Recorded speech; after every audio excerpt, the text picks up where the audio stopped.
Don't miss 50% off on IVF procedures in all 49 branches till 30th November. నమస్తే రమగారు. నమస్తే జయ. రమగారు, ఏకాదశి అలానే ద్వాదశి ఈ 2 రోజుల యొక్క విశిష్టత ప్రతి నెల వచ్చేవి. అవును, కానీ కార్తీక ప్రతిసారి మాసం చెప్పుకునేవి. స్పెషల్ కదా. కార్తీకం స్పెషల్. ఇది ఎట్లా అంటే ఆషాఢ శుద్ధ ఏకాదశి నాడు పడుకున్నటువంటి నిద్రాముద్రాభిరాముడైనటువంటి విష్ణుమూర్తి యోగ నిద్రలోకి వెళ్ళి ఈ ఏకాదశికి నిద్రలేస్తాడు.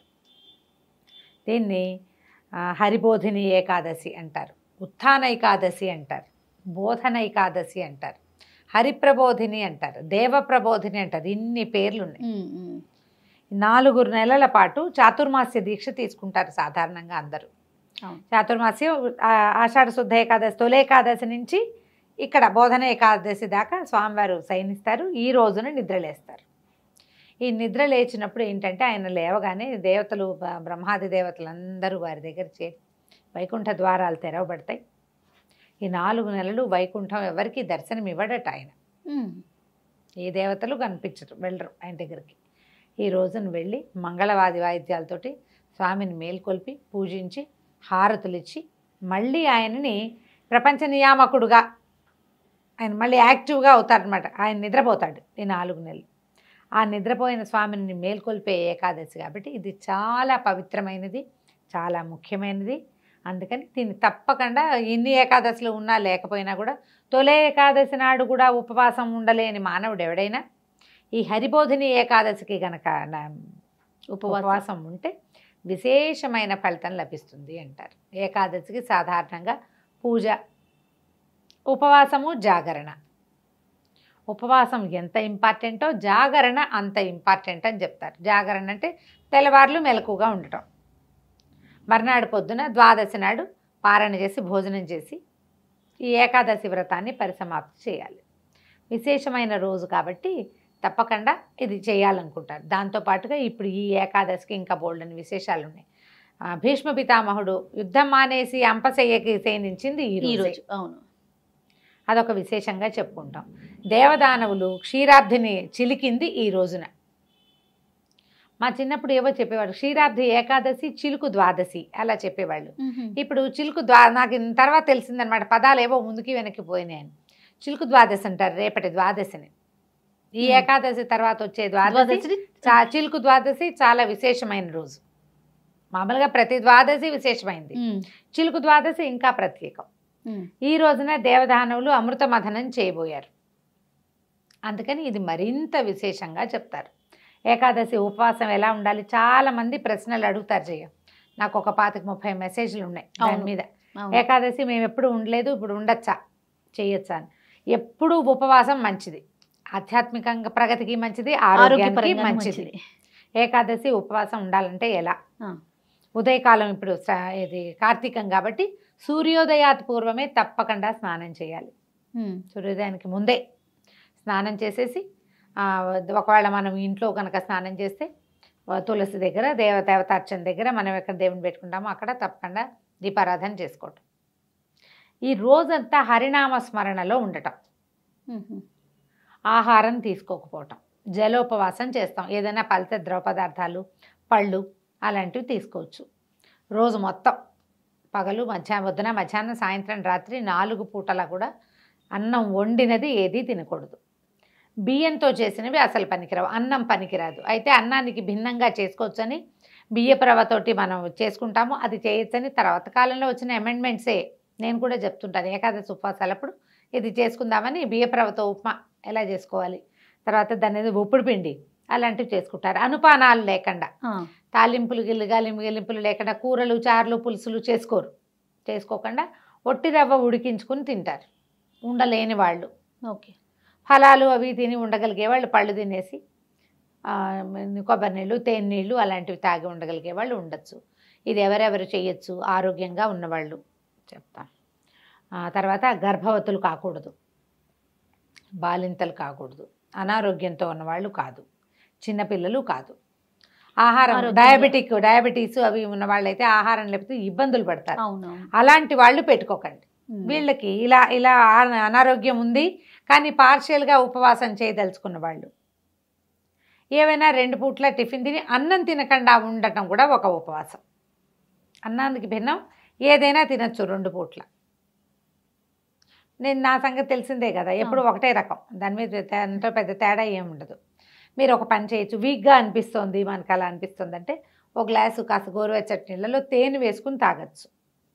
మా తోడుకోడల వాళ్ళు నెయ్యి కూడా వేసుకుంటారు. తేనె నెయ్యి నీళ్ళు శివరాత్రికి కూడా అంతే, వాళ్ళు నీళ్ళలో తేనె నెయ్యి కలిపేస్తారు, తీసుకుంటారు. అది చాలా హెవీగా ఉంటుంది, అది పొట్టలో చాలా మంచిదని, ఇంటెస్టైన్స్కి మంచిది ఏదో చెప్తుంటాను. అవి డాక్టర్ అవడంతో అలాంటివి కొన్ని సలహాలు చెప్తుంది అనమాట.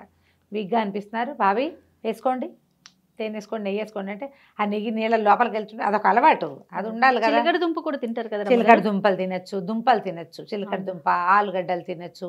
అంటే ఉప్పు ప్రధానంగా తీసుకోకూడదన్న ఒక నియమం ఉంటుంది జయ. ఉప్పు తీసుకోకూడదు. మజ్జిగ కూడా పనికిరాదని కొన్ని చోట్ల చెప్తారు, కానీ మజ్జిగ పంచామృతాల్లో ఒకటైన పెరుగులోంచి వచ్చింది కాబట్టి దానికి తప్పు లేదని చాలా మంది దగ్గర విన్నాను నేను.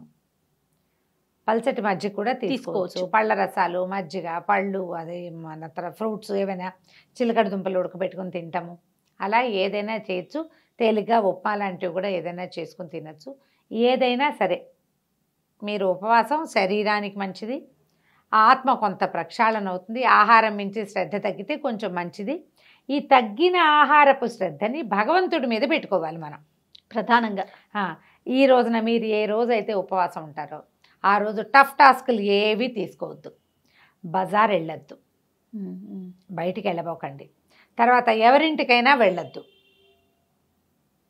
ఇంట్లో ఏదైనా పని చేసుకోండి, పోట్లాడద్దు, కొట్లాడద్దు, హక్కుల కోసం పోరాటాలు లాంటివి ఏవి చేయబోకండి. ఆ రోజు సాధ్యమైనంత నామస్మరణ, ఏదైనా ఒక శ్లోకం తీసుకోండి. మా ఆపదామ భర్తారం తీసుకున్నారా, మహత్తరంగా ఉంటుంది. ఒట్టిగా ఏదో ఒక శ్లోకాన్ని మీకు ఖాళీగా ఉన్నప్పుడు ఆ శ్లోకాన్ని మననం చేసుకుంటూ ఉండండి, అది చాలా ప్లస్ అవుతుంది. ఈ ఏకాదశి మొత్తం రోజంతా ఉపవాసం ఉండి రాత్రి జాగరణ కొంతమంది చేయగలుగుతారు, కొంతమంది చేయలేరు. 3 దాకా ఉంటే జాగారం సరిపోతుందని 3 to 5 పడుకోవచ్చని మొన్ననే ఎవరో ఒక పెద్ద ఆవిడ చెప్పారు నాకు. అంటే మరి ఆరోగ్యం సహకరించాలిగా, మర్నాడు ఆఫీసులకు వెళ్ళాలి, స్కూళ్ళకి వెళ్ళాలంటే ఏం చేస్తాము, అవునవును కదా. సరే మీ వెసులుబాటు, ఉపవాసం ఉండి ద్వాదశి మరుసటి రోజు పొద్దున మళ్ళీ మనం సూర్యోదయాది పూర్వమే స్నానం చేయాలి. ఇది కార్తీకం కాబట్టి స్నానం చేసి పొద్దున్నే పూజ చేసుకోవటము. తర్వాత ఏమో ఈ రోజున రెండో ద్వాదశి రోజున తులసీధాత్రి కళ్యాణం చేస్తారు. తులసీధాత్రి సమేత నారాయణ స్వామికి కళ్యాణం చేస్తారు. లక్ష్మీనారాయణ కళ్యాణం చేయటము ఈ ద్వాదశి నాటి విశేషం. ఓహో, స్వామివారి వాళ్ళ ముందు రోజు నిద్రలేచాడు, మరుసటి రోజున మహాలక్ష్మి శ్రీమన్నారాయణల కళ్యాణం జరుగుతుంది. ఇది మనకి కార్తీక పురాణంలో స్పెషల్గా చెప్తారు. తులసి విష్ణుమూర్తి ఇద్దరు ఒకరినొకరు తెప్పించుకున్నారు.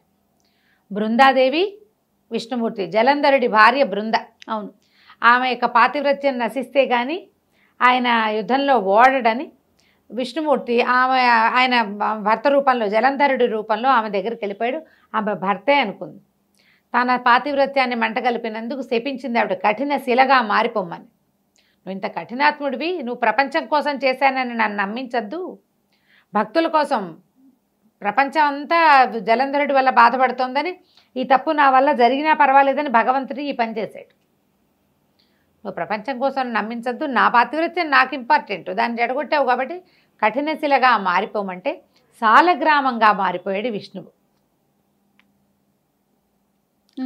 చిన్నినాబొజ్జకు శ్రీరామ రక్ష అని అనుకునేటువంటి మనస్తత్వం కలిగి ఉన్న వాళ్ళు చెట్లై పడి ఉంటారు. నువ్వివ్వవు, నీ నుంచి ఇతరులు తీసుకుంటారు. నువ్వు చెట్టు అయిపోమంటే ఆమె తన పాతివ్రత్యంతో పరమ పవిత్రమైన తులసి చెట్టుగా మారిపోయింది.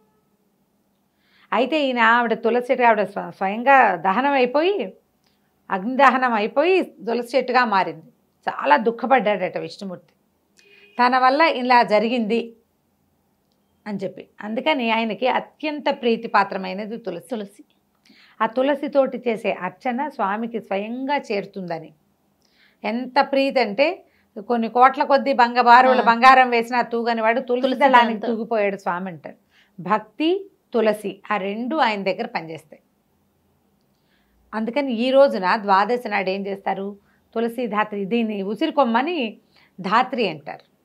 ఆ ఉసిరికొమ్మ ఏంటంటే ఉసిరి చెట్టులో ఈ నెల రోజుల పాటు కార్తీకంలో ఆయన దామోదర ప్రతిష్ట ఉంటుంది, అందులో విపరీతమైన జీవశక్తి ఉంటుంది ఈ నెల.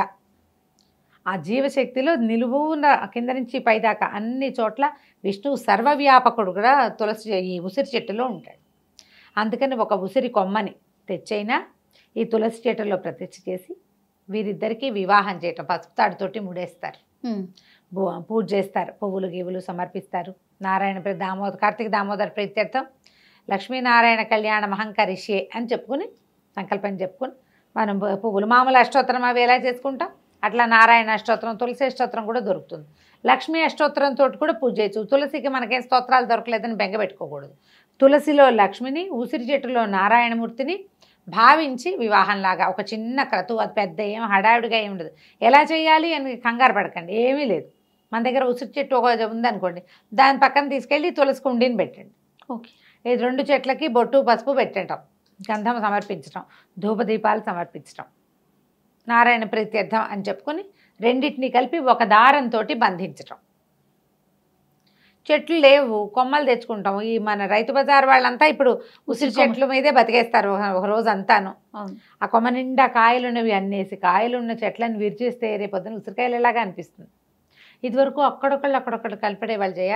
ఇప్పుడు ఈ మనం ప్రవచనకర్తలు చాలామంది బాగా తెలుసుకుని విపరీతంగా కుప్పలు తెప్పలుగా ఉసిరికాయలున్న కొమ్మలే అన్నీను. మనకి రైతు బజార్ దాకా కూడా అక్కర్లేదు రమ్మగారు. ఇప్పుడు కూడలలో మనకి ఎక్కడైతే మార్కెట్ పెడతారో అన్ని చోట్ల కనిపించేస్తున్నారు. వినాయక చవితి నాటి పత్రిలాగా ఇంతింతికాయలు, వినాయక చవితి నాటి పత్రి ఎట్లా కనపడుతుంది అలా కనిపించేస్తుంది. ఓ ఉసిరి కొమ్మని నాటడం. మా దగ్గర మాత్రం ఉసిరి చెట్టు ఉంది, సుండీలో పెట్టుకున్నాను చక్కగా. తులసి మొక్కనెత్తి ఆయన దగ్గర పెట్టడం, ఈ 4 రోజులు కలిసి ఉండండి అని. నేను ఆ ఉసిరి కుండీలోనే తులసి మొక్కలు పెట్టాను, 2 కలిసే ఉంటాయి. ఓహో, సంవత్సరం అంతా కలిసే ఉన్నారు ఇద్దరు. ఓకే, ఇంకే సూపర్. ఓ దీపం పెట్టడం, కుండీకి పసుపు బొట్టు పెట్టుకోవటం, నమస్కారం చేసుకుంటూ కొంచెం మధ్యలోకి జరుపుకుంటే చుట్టూతా ప్రదక్షిణం చేసుకోవచ్చు. ఇట్లా మనం ఈ ద్వాదశిని పూర్తి చేసుకోవచ్చు. ద్వాదశి నాడు పూజ చేసుకున్నాక భోజనం చేసేసేయచ్చు. మధ్యాహ్నం భోజనం చేసేయచ్చు.